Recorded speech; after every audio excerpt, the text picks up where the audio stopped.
नमस्कार शेतकरी मित्रांनो, सगळ्यांच्या मनात एकच प्रश्न आहे, सोयाबीनचे भाव वाढणार का? याच प्रश्नाचं उत्तर शोधूया, पण त्याआधी कृषी साथी चॅनलला सबस्क्राईब नक्की करा. तर बाजारात सध्या काय चाललंय आणि मार्च महिन्यासाठी तज्ज्ञांचा अंदाज काय आहे, चला पाहूया.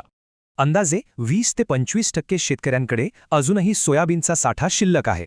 मग आता प्रश्न येतो की गेल्या वर्षीच्या तुलनेत सध्याची बाजाराची स्थिती काय आहे? फरक खूप मोठा आहे. गेल्या वर्षी भाव होते 3,800 रुपये आणि आता आहेत 5,072 रुपये. म्हणजे एका वर्षात जवळपास 24 ते 38% जबरदस्त वाढ झाली आहे. पण ही झाली सरासरी. आता महाराष्ट्रातल्या प्रमुख बाजारपेठांमध्ये काय चित्र आहे ते पाहूया. बघा, लातूर, बीड, बुलढाणासारख्या बाजारपेठांमध्ये भाव एकदम तेजीत आहेत. वाढही दमदार दिसतीये. आणि नाशिकमध्ये तर काय, भावाने हमीभाव सुद्धा ओलांडलाय. हे एक खूपच चांगलं चिन्ह आहे. पण थांबा, सगळीकडेच तेजी नाहीये. काही बाजारांमध्ये गेल्या आठवड्यात दर थोडे कमी झालेत. जसं की चंद्रपूर, संभाजीनगर आणि परभणी. इथे गेल्या आठवड्याच्या तुलनेत थोडी घसरण झाली आहे. पण एक मिनिट, जरी भाव थोडे कमी झाले असले तरी गेल्या वर्षापेक्षा ते 21-24% जास्तच आहेत.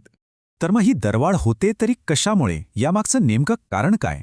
याचं मुख्य कारण आहे बियाणांची मागणी. पेरणीचा हंगाम जवळ आलाय आणि चांगल्या मालाला मागणी वाढलीय. जेव्हा चांगला माल बियाण्यासाठी उचलला जातो तेव्हा बाजारात मागणी वाढते आणि भावही वर जातात. बरं, मग हे सगळं बघता मार्च महिन्याच्या शेवटी तज्ज्ञांचा अंदाज काय आहे? ऐका, राज्याच्या स्मार्ट प्रकल्पाच्या विश्लेषकांनी एक स्पष्ट अंदाज वर्तवला आहे. त्यांच्या अंदाजानुसार मार्च अखेरीस भाव 5,350 ते 5,990 रुपयांपर्यंत जाऊ शकतात.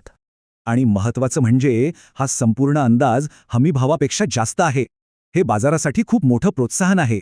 थोडक्यात काय, तर भाव गेल्या वर्षीपेक्षा जास्त आहेत, बियाणांची मागणी वाढतीये आणि अंदाजही मजबूत आहे.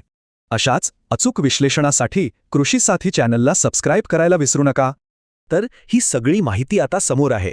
आता या माहितीच्या आधारावर पुढचं पाऊल काय असेल